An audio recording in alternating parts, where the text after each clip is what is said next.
नमस्कार स्टूडेंट्स, आप सभी लोगों को नव वर्ष की बहुत बहुत बधाई एवं शुभकामनाएं हैं ना। ये जो नया वर्ष है आप सभी के जीवन में जो है खुशियां लेकर आए, ठीक है, यही मेरी कामना है।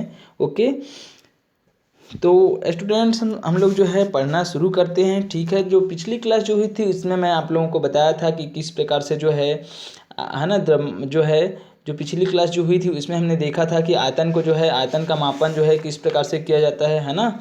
इसके अलावा जो है लंबाई का मापन जो है किस प्रकार से किया जाता है उसके बारे में भी जो है हम पढ़ चुके हैं, ठीक है। ओके, और आज हम पढ़ेंगे द्रव्यमान का मापन जो है किस प्रकार से किया जाता है, ठीक है। इसके लिए कौन से उपकरण का जो है उपयोग किया जाता है, तो आप ध्यान से समझिएगा, ठीक है। और वीडियो को कंटिन्यू देखिएगा। जो पिछला यदि आप जो है पिछली जो क्लास जो है उसमें उसका जो वीडियो है उसको आप नहीं देखे होंगे तो पिछला वीडियो आप देख लीजिए, ठीक है। सभी वीडियो को जो है बहुत ध्यानपूर्वक देखिए और समझिए, बार बार देखिए, समझ में नहीं आता है तो, ठीक है। और उसके बाद बुक को भी पढ़िए, ठीक है। तो चलिए हम लोग पढ़ना शुरू करते हैं द्रव्यमान का मापन, है ना। तो सबसे पहले तो हम समझते हैं कि आखिर जो है द्रव्यमान क्या चीज़ है ना। द्रव्यमान क्या चीज़ है उसी चीज़ को हम समझते हैं, ठीक है। तो द्रव्यमान जो है, द्रव्यमान किसी भी वस्तु का जो है एक भार ही है। क्या है? भार है। तो यदि हम देखें तो जैसे मान के चलते हैं, यदि हमको जो है किसी को बताना है, जैसे कि यहाँ पर एक उदाहरण दिया हुआ है 2 मुट्ठी रेत वाला, है ना। तो ये जो है मान लीजिए ये जो है आप दो मुट्ठी रेत एक बार लेंगे और एक मुट्ठी रेत एक बार लेंगे, है ना। जैसे मान के चलिए ये जो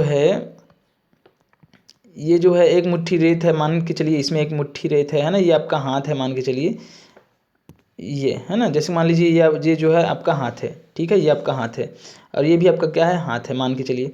अब इसमें जो है रेत जो है आप रेत ले लेते हैं, क्या ले लेते हैं? रेत ले लेते हैं। इसमें क्या भरा हुआ है? रेत है ना। रेत ले लेते हैं, ये भी रेत ले लेते हैं। एक में जो है इसमें 1 मुट्ठी रेत है और इसमें 2 मुट्ठी रेत है। अब दोनों का क्या करेंगे? आप तुलना करके देखेंगे तो आपको कौन भारी लगेगा? ये वाला भारी लगेगा ना। समझ में आ रहा है ना, क्योंकि इसमें क्या है, इसकी तुलना में जो है 1 मुट्ठी रेत जो है अधिक है। समझ में आ रहा है ना। और ओके, और ये जो है तो हमको जो है ये भारी क्यों लग रहा है? क्योंकि इसमें जो है पदार्थ की मात्रा क्या है? अधिक है और इसमें क्या है? पदार्थ की मात्रा कम है। तो इस प्रकार से यदि हम दोनों को देखें तो इस जो है 1 मुट्ठी रेत की तुलना में जो 2 मुट्ठी रेत है वो जो है ज़्यादा भारी लगेगा। ओके, और यदि ये 2 मुट्ठी रेत है उसकी तुलना में हम देखें तो जो 1 मुट्ठी जो रेत जो है वो क्या होता है? वो जो है कम भारी होता है। समझ में आ रहा है? इसका मतलब क्या हुआ? इसका मतलब ये हुआ यहाँ पर जो है अंतर किस चीज़ का है? यहाँ पर अंतर जो है वो है पदार्थ की मात्रा का। किस चीज़ का अंतर है? पदार्थ की मात्रा का। समझ में आया ना। तो इस तरह से यदि हम देखें, ठीक है ना, इस तरह से यदि हम समझें तो जो द्रव्यमान जो है ना, द्रव्यमान जो है वो क्या है? द्रव्यमान जो है किसी वस्तु में पदार्थ की मात्रा की क्या है? माप है। समझ में आ रहा है ना। मतलब जो है यदि हम द्रव्यमान को जो है समझें, है ना, तो द्रव्यमान क्या होता है? तो द्रव्यमान जो है, द्रव्यमान है ना, द्रव्यमान जो है क्या है? ये जो है किसी वस्तु में पदार्थ की मात्रा की माप है। मतलब उसमें पदार्थ की मात्रा कितनी है वही क्या है? उसका द्रव्यमान है। समझ में आ रहा है ना। ओके, द्रव्यमान किसी वस्तु में पदार्थ की मात्रा की माप है। ओके, अब द्रव्यमान, अब हम जो है ये जानेंगे कि ये तो समझ गए आप द्रव्यमान क्या होता है। उसके बाद हम जानेंगे कि द्रव्यमान को जो है इनका मापन किस प्रकार से किया जाता है। तो द्रव्यमान को मापने के लिए जो है ना, हमको जो है तुलना करना पड़ता है। इसके लिए जो है हम क्या करते हैं, द्रव्यमान को मापने के लिए जो है हम एक मानक द्रव्यमान का जो है क्या करते हैं, इसमें जो है किसी भी वस्तु का द्रव्यमान को मापने के लिए जो है इसकी तुलना हम क्या करते हैं? एक मानक द्रव्यमान से करते हैं। जैसे कि उदाहरण के रूप में आप देखे होंगे जब दुकान में जाते हैं तो मान के चलिए ये जो है क्या है?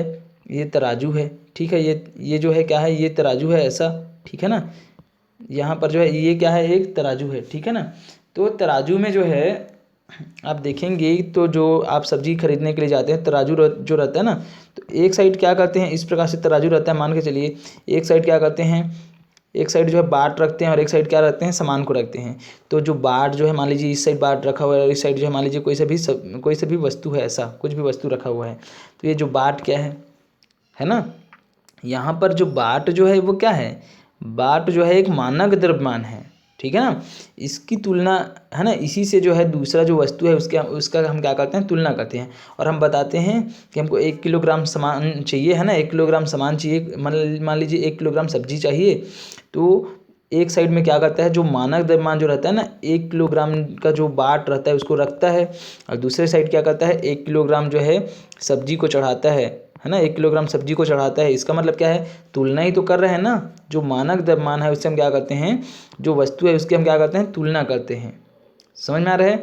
तो इस प्रकार से हम क्या करते हैं, किसी वस्तु का द्रव्यमान मापने के लिए हम क्या करते हैं, उसकी तुलना जो है एक मानक द्रव्यमान से करते हैं। जैसे बाट है ना, बाट जो है मानक द्रव्यमान होता है, जिसमें 1 किलोग्राम 2 किलोग्राम जितना द्रव्यमान चाहिए आप ले लेते हैं, और उतना ही क्या करते हैं, दूसरे साइड जो है दूसरे वस्तु को चढ़ाते हैं, मापन करते हैं उस वस्तु का। समझ में आया यहाँ तक। अब यहाँ पर देखिए, ये तो हो गई बात, है ना। अब द्रव्यमान का एसआई मात्रक क्या होता है, द्रव्यमान को हम किलोग्राम से मापते हैं, ये मात्रक है ना। और द्रव्यमान को मापने के लिए जो है हम सामान्यतः जो है दंड तुला का उपयोग करते हैं। किसका उपयोग करते हैं, दंड तुला। आप दंड तुला देखे होंगे, ये है, देखिए आपको आपका ये दंड तुला यहाँ पर दिखाई दे रहा है, ये चित्र में दिख रहा है सबको, है ना, ध्यानपूर्वक देखिए। तो दंड तुला में यदि हम बात करें, है ना, तो इसमें धातु का एक दंड होता है, इसको बोलते हैं, ये धातु का क्या है, दंड है। ओके। उसके बाद जो है इसके मध्य बिंदु में जो है ना, ये जो है, ये जो मध्य बिंदु जो होता है, ये मध्य बिंदु, ये है मध्य बिंदु। तो ये जो है किसी दृढ़ आधार से क्या होता है, लगा होता है, हाथ से पकड़े रहते हैं जो सब्जी बेचने वाले जो व्यापारी लोग रहते हैं उन लोग, ठीक है ना। उसके बाद जो है ये जो रहता है ना, ये वाला जो दंड जो रहता है, वो बीच में क्या होता है, स्वतंत्रता पूर्वक जो है हिल डुल सकता है। इसलिए देखिए यहाँ पर जो है एक छेद दिया हुआ, ऐसा गेप है, ऐसा, है ना। ओके, समझ में आया। उसके बाद जो है यहाँ पर यदि हम देखें, तो यहाँ पर जो है दोनों साइड जो है दो जो है क्या लगा देते हैं, 2 पल्ले रखे होते हैं, है ना। इसको जो है इस प्रकार से ऐसा रस्सी की सहायता से क्या कर देते हैं, लटका देते हैं। और सामान्य स्थिति में जब कुछ सामान नहीं रखे रहते हैं तो दोनों आपस में क्या होते हैं, बराबर होते हैं। और ये जो इसका जो ऊपर में जो ये ऐसा कांटा लगा होता है ना, ये एकदम सीध में रहता है, माध्य स्थिति के। समझ में आया। ओके। और इस प्रकार से जिसको भी जो हमको क्या करना रहता है, तौलना रहता है, तो एक में हम क्या करते हैं, बाट को रखते हैं, एक में बाट को रखते हैं जिसका मानक द्रव्यमान होता है। 1 किलोग्राम लेना है किसी चीज़ को, 1 किलोग्राम तौलना है तो 1 किलोग्राम का बाट रखेंगे, 2 किलोग्राम है 2 किलोग्राम का, 3 किलोग्राम है तो 3 किलोग्राम का। और उतना ही जो है इस साइड क्या किया जाता है, जो भी सामान रहता है जिसको हमको तौलना रहता है उसको क्या किया जाता है, इस साइड चढ़ाया जाता है। समझ में आया। और इस प्रकार से हम क्या कर लेते हैं, किसी भी वस्तु का द्रव्यमान का जो है मापन कर लेते हैं। समझ में आया। ओके। लेकिन ये क्या है, ये जो है पुरानी पद्धति है, मतलब पुराने समय में ऐसा होता था, अभी भी होता है, लेकिन कम होता है इसका उपयोग जो है, खासकर जो सब्जी विक्रेता जो रहते हैं ना, उन लोग करते हैं, सब्जी बेचने वाले जो लोग रहते हैं उन लोग। आजकल जो है क्या हो चुका है, अब नया नया जो है क्या आ चुका है, और जो है जो भौतिक तुला है वो आ चुका है, तो द्रव्यमान मापने के लिए इलेक्ट्रॉनिक वाला, ठीक है ना। तो यहाँ पर देखते हैं, तो अब ये तो हो गई यहाँ तक जो है साधारण तुला की बात। उसके बाद हम देखेंगे द्रव्यमान मापन में यथार्थता। यथार्थता मतलब क्या होता है, एकदम शुद्धता, है ना। आपको 1 किलोग्राम किसी चीज़ को तौलना है, तो हम जब उस तराजू साधारण तुला से तौलते हैं तो वो फिक्स 1 किलोग्राम नहीं रहता, उसमें जो है 1 किलोग्राम से थोड़ा ज़्यादा भी हो सकता है, कम भी हो सकता है। लेकिन जो है यदि हमको शुद्ध चाहिए, एकदम से शुद्ध 1 ही किलोग्राम होना चाहिए, तो इसके लिए जो है हमको यथार्थता पूर्वक मापने के लिए मापन, है ना, द्रव्यमान को यथार्थता पूर्वक मापने के लिए हमको जो है ऐसे जो है ऐसी जो है कुछ ऐसी जो है तुला की आवश्यकता होगी जो क्या कर सके, एकदम शुद्धता से माप सके। जैसे कि हम देखते हैं यहाँ पर, जैसे कि हम यहाँ पर समझिए कुछ जो है समझ लेते हैं ना। यहाँ पर जैसे कि हम लोग जो है यहाँ पर देखते हैं कि मान लीजिए जो है क्या करना है ना, कोई सुनार है, तो सुनार को यदि जो सुनार जो रहता है ना, सुनार, उसको तौलना है, किसको, सोना को तौलना है। तो सोना को तौलेगा, और मान लीजिए वो तौल रहा है, थोड़ा ज़्यादा तौला गया या फिर कम तौला गया, तो गड़बड़ है ना यहाँ पर। उसी प्रकार से यदि हम औषधि निर्माण करते हैं, मतलब दवाई बना रहे हैं, तो दवाई की मात्रा जिस पदार्थ को या फिर जिस तत्व को जितना होना चाहिए उससे यदि ज़्यादा हो गया तो हानि पहुँचा सकता है ना हमको। समझ में आ रहा है ना।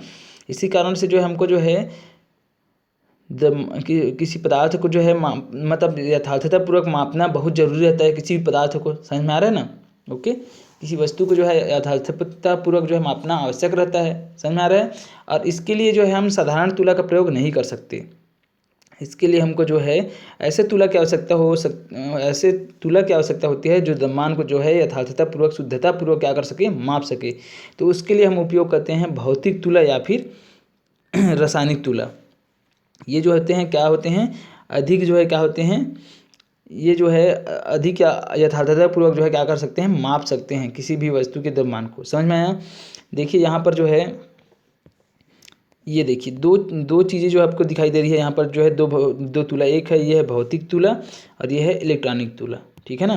तो ये भौतिक तुला जो है एकदम से क्या रहता है, भौतिक तुला जो है ये ऐसा पेक रहता है, ये शीशे से पेक रहता है, मतलब इसमें जो है हवा भी जो है प्रवेश नहीं कर सकता। समझ में आ रहा है ना। और एकदम शुद्धतापूर्वक क्या करता है, ये मापता है। तो इसकी सहायता से जो है सुनार लोग जो है ऐसा जो है क्या कहते हैं, सुनार लोग हैं या फिर जो है कोई वैज्ञानिक है जो दवाई बना रहा है, तो वो क्या करते हैं, इसकी सहायता से जो है अपनी जो वस्तु रहती है उसको क्या करते हैं, उनका द्रव्यमान मापते हैं, द्रव्यमान तौल करके लेते हैं। अब ठीक उसी प्रकार से जो है ये जो है देखिए इलेक्ट्रॉनिक तुला है, तो इसमें जो है बहुत सूक्ष्म से सूक्ष्म जो है द्रव्यमान को जो है आसानी से जो है शुद्धतापूर्वक मापा जा सकता है ना। देखिए यहाँ पर जो है 1 मिलीग्राम के 10वें भाग को भी जो है इसमें क्या किया जा सकता है, मापा जा सकता है शुद्धतापूर्वक, इसमें ये सूक्ष्मदर्शी में। इसके अलावा यहाँ पर देखिए जो इलेक्ट्रॉनिक जो भौतिक तुला है ना, ये इनसे जो है 1 ग्राम के 10 लाखवें भाग को जो है शुद्धतापूर्वक क्या किया जा सकता है, मापा जा सकता है। समझ में आया? तो ये था कि आपका द्रव्यमान का मापन कैसे मापते हैं, किस चीज़ से मापते हैं। ओके, अब हम समय का मापन देखते हैं। तो देखिए समय जो है क्या है, बहुत इंपॉर्टेंट है। हम अपने हर कार्य किससे करते हैं, समय के अनुसार ही करते हैं, है ना। हमारे दैनिक जीवन की जो भी क्रियाकलाप रहता है, जो भी जो है काम रहता है, हम समय के अनुसार जो है सुचारू रूप से करते हैं। इसलिए समय का जो है हमारे जीवन में क्या है, बहुत महत्व है ना। सॉरी, है ना, खांसी आ गई थी। तो यहाँ पर समझिए गले में थोड़ा सा खराश आ चुका है ना, ठीक है। तो चलिए हम समझते हैं यहाँ पर। अब देखिए यहाँ पर जो है जैसे बस है ना, यदि हमको कहीं जाना रहता है तो उसमें जो है समय का विशेष महत्व रहता है। जैसे बस है, रेलगाड़ी है ना, ये सब क्या होते हैं, अपने समय पर ही चलते हैं, समय पर आते हैं, समय पर जाते हैं। तो यदि हम जो है उस समय पर नहीं पहुँचे तो हम क्या हो जाएंगे, हम छूट जाएंगे। समझ में आ रहा है ना। इसी प्रकार जैसे स्कूल भी आते हो तो आप लोग समय पर आते हो ना, स्कूल आते हो तो इससे क्या पता चलता है, इससे पता चलता है कि समय का जो है क्या है, बहुत ज़्यादा महत्व है। और इसके लिए हमको जो है निश्चित समय जानना जरूरी है ना, जिससे जो है हम अपनी हर कार्य को जो है सही समय पर कर सकें। तो इसके लिए जो है हमको जो है समय को जानने के लिए घड़ी की आवश्यकता होती है। किसकी आवश्यकता होती है, घड़ी की आवश्यकता होती है। समझ में आ रहा है ना। और घड़ी की आवश्यकता होती है। तो पहले समय में जो है, अभी तो जो है घड़ी जो है क्या हो चुका है, घड़ी का आविष्कार हो चुका है, तो हम जानते हैं। लेकिन पहले के समय में लोग क्या करते थे, घड़ी जब नहीं थी तब वे लोग क्या करते थे, अपनी जो भी क्रियाकलाप करते थे, है ना, जो भी जो है कार्य करते थे, उसको जो है दिन और रात के आधार पर ही जो है उसी के अनुभव के आधार पर करते थे। समझ में आ रहा है ना। लेकिन आज क्या हो चुका है, आज जो है घड़ी का आविष्कार हो चुका है। तो आज हम जो है पूरे समय को जो है मिनट में, सेकंड है ना, सेकंड में, मिनट में, घंटे में, सबको क्या कर लेते हैं, डिवाइड कर लेते हैं। पूरे दिन के समय, दिन और रात के समय को, समझ में आ रहा है ना, बांट लेते हैं। ओके, अब यहाँ पर हम आगे देखते हैं घड़ी के बारे में। कितने प्रकार की कौन कौन सी घड़ी होती है। पहला है धूप घड़ी। कौन सी घड़ी, धूप घड़ी, है ना। जब घड़ी का जो है अभी जो वर्तमान में जो घड़ी जो जिसका हम उपयोग करते हैं, उनका जब आविष्कार नहीं हुआ था, तो पहले समय में लोग जो है किस प्रकार से जो है घड़ी का उपयोग करते थे। देखिए धूप घड़ी, तो ये जो धूप घड़ी है ना, ये क्या होता था, धूप घड़ी। तो देखिए ये चित्र में देखिए, आप लोग ध्यान से समझिए, है ना। धूप घड़ी में क्या होता था, इसमें जो है एक जो है तख्ता होता था। क्या होता था, एक क्षैतिज तख्ता होता था, ये इस प्रकार से। ओके, और इस क्षैतिज तख्ता में जो है धातु की जो है एक तिकोनी प्लेट जो है ऊर्ध्वाधर दिशा में लगी होती थी। ये धातु की प्लेट होती थी जो तिकोनी जो है ऊर्ध्वाधर दिशा में क्या होती थी, इस प्रकार से लगी हुई होती थी। समझ में आ रहा है ना। और इसको जो है हमेशा उत्तर दक्षिण दिशा में ही रखते थे। देखिए यहाँ पर लिखा है ना, ये उत्तर लिखा है और ये क्या लिखा है, दक्षिण लिखा है। तो उत्तर दक्षिण दिशा में ही क्या करते थे, इनको रखते थे। ठीक है, तो ये क्या होता था ये जो धातु की प्लेट जो थी ना, तिकोनी प्लेट, इसकी छाया जो है अलग अलग समय पर जो है अलग अलग इस प्रकार से पड़ती थी। तो यहाँ पर एक कोण बनता था। क्या बनता था, कोण बनता था। समझ में आ रहा है ना, कोण। ओके, और कोण बनता था ओके, है ना। तो कोण जो है अलग अलग समय पर जो है इसकी जो छाया जो थी वो जो है इस छाया का जो सिरा जो है अलग अलग समय पर अलग अलग जो है जगह को क्या करता था, छूता था इस प्रकार से। तो यहाँ पर जो है कुछ कुछ जो है अपना जो गणना करने के लिए जो समय जो रहता था उसको ऐसा जो है इस प्रकार से लिख दिया रहता था, लिखा है ना, लिख दिए रहते थे। तो उसके आधार पर क्या करते थे, जो समय है उसको क्या करते थे, जान पाते थे। समझ में आ रहा है ना। तो इस प्रकार का जो घड़ी जो है पुराने प्राचीन काल में जो है इस प्रकार का घड़ी जो है चलता था। आज के समय में ये ऐतिहासिक घड़ियां हैं। समझ में आ रहा है ना। तो धूप घड़ी में धूप के आधार पर ही क्या होता था, समय को देखा जाता था। और रात में ये घड़ी जो है किसी काम का नहीं रहता था सूर्यास्त तक बाद, क्योंकि उसके बाद जो है समय का कुछ पता ही नहीं चलता था। समझ पा रहे हो ना, ये इसमें कमियां थी। ओके, समझ में आया। तो ये जो इस प्रकार की घड़ी जो है ना, ये जो है इसका निर्माण जो है जंतर मंतर के महाराज थे जयसिंह, है ना, जो जयपुर जो राजस्थान जो है ना, तो राजस्थान का जो राजधानी है जयपुर, वहाँ के जो महाराज थे, है ना, जयसिंह, राजा जयसिंह जिसने जयपुर बसाया था, उन्होंने इस प्रकार की जो है घड़ियाँ जो है बनवाई थी। समझ में आ रहा है ना, घड़ी बनवाए थे। ये अभी जो है दिल्ली और जयपुर में जो जंतर मंतर है वहाँ पर जो है इनको अभी भी देख सकते हैं, संग्रहालय में रखा हुआ है। समझ में आया। इसके बाद जो है आगे देखते हैं रेत घड़ी। तो रेत घड़ी में क्या होता था, प्राचीन काल में जो है समय मापने के लिए जो है ना, रेत घड़ी का उपयोग किया जाता था। रेत घड़ी में क्या होता था, दो प्रकार के बर्तन होते थे इस प्रकार से, जो है उल्टा उल्टा जो है रखे एक दूसरे से जो है बारीक छिद्र के माध्यम से जुड़े होते थे इस प्रकार से। और इसमें क्या होता था, रेत जो है धीरे धीरे जो है नीचे गिरता था। तो इस प्रकार से क्या होता था, एक निश्चित समय में क्या होता था, ये रेत जो है ऊपर से नीचे आता था और इसको फिर से जो है क्या करना पड़ता था, इसको फिर से पलटा करके रखना पड़ता था। और इस प्रकार से जो है एक निश्चित समय में क्या होता था, रेत जो है पूरा गिरता था। तो रेत को देख कर क्या करते थे लोग, जो है समय का अनुमान लगाते थे। समझ में आ रहा है ना। ओके, तो इस प्रकार से जो है रेत घड़ी हो गई है ये। उसके बाद आगे आप देखिए लोलक घड़ी। क्या होता है लोलक घड़ी, तो लोलक घड़ी में क्या होता है ना, जैसे कि अभी हम अलार्म लगाते हैं ना, तो अलार्म एक निश्चित समय में बजता है, ठीक है।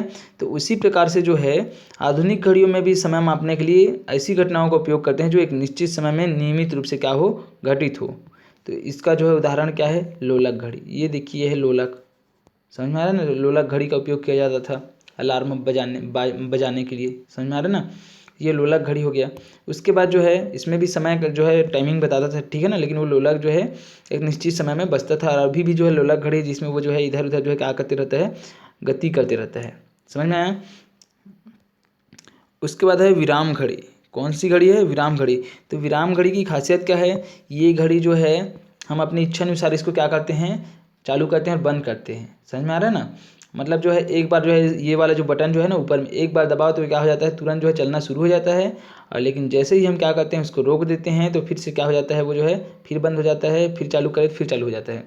तो इस घड़ी का उपयोग हम कहाँ करते हैं, तो इस घड़ी का उपयोग जैसे कि मान लीजिए कि आपके स्कूल में कोई कार्यक्रम है, जैसे कि खेल कूद हो रहा है, तो 100 मीटर दौड़ है। तो 100 मीटर दौड़ है तो कौन कितने सेकंड में जो है, कितने समय में जो है कौन कितना जो है 100 मीटर दौड़ को पूरा किया, है ना। या फिर कोई तैराकी प्रतियोगिता है तो उसमें भी जो है लगने वाला जो समय जो रहता है ना, उसको जो हम विराम घड़ी की सहायता से ही क्या करते हैं, हम मापते हैं। समझ में आया। तो ये जो है हम जो है इसका उपयोग करते हैं। इसके अलावा जो है प्रयोगशाला में है ना इसका उपयोग होता है। ओके, उसके बाद जो है डिजिटल घड़ी है। तो डिजिटल घड़ी में देखिए, डिजिटल घड़ी में तो हाँ, तो मैं तो आपको बताना ही भूल गया था ना, जो बाकी जो घड़ियाँ होती है उसमें क्या होती है, सुई होती है। तो 3 सुई होती है ना, घड़ी की सुई जो है, एक होती है सबसे पतली वाली जो सबसे लंबी रहती है, सेकेंड को दर्शाता है। एक उससे बड़ी होती है, हाँ सॉरी, उससे थोड़ी सी छोटी होती है ना। वो क्या होता है, वो होता है मिनट का कांटा जो होता है, सुई होती है। उसके बाद जो तीसरी जो होती है ना, वो घंटे की सुई होती है जो सबसे छोटी होती है। समझ में आया। उसके बाद जो है देखिए यहाँ पर डिजिटल घड़ी। तो डिजिटल घड़ी में जो है किसी भी प्रकार से जो है कोई सुई नहीं होती, ठीक है ना। इसमें जो है इसमें अंक होते हैं, डिजिटल रूप में दिखाई देते हैं। ये आप घड़ी देखे होंगे तो वो घड़ी जो है हाथ में पहनते हैं ना, तो इसमें इस प्रकार से जो है ये जलते रहता है, बार बार बंद होता है फिर चालू होता है। मतलब जो है ये जो है इस प्रकार से आपको जो है डिजिटल रूप में क्या होता है, आपको दिखाई देता है। इसमें किसी प्रकार से कोई भी सुई नहीं होती। तो ये क्या है, अंक के रूप में प्रदर्शित होते हैं। ये क्या है, डिजिटल घड़ी। समझ में आया।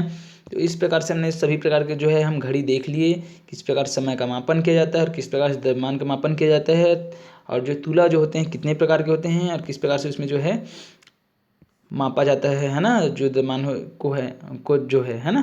तो ये आप जो है समझ गए होंगे। ये जो महाराजा सवाई जयसिंह के द्वितीय के बारे में दिया है, इसको आप जो है बुक से अच्छे से पढ़ लेंगे, ठीक है। उसके बाद जब नेक्स्ट क्लास होगी इसमें हम ताप का मापन के बारे में, ताप के बारे में जो है, ताप का मापन किस प्रकार से किया जाता है उसके बारे में जानेंगे, ठीक है। तो आशा करता हूँ आप लोगों को समझ में आया होगा, ठीक है। ओके, तो आज के लिए बस इतना ही। और एक वीडियो और रहेगा है ना इस चैप्टर से, उसके बाद ये वाला चैप्टर समाप्त हो जाएगा, ठीक है। तो आज के लिए बस इतना ही। जय हिंद, जय भारत, जय छत्तीसगढ़।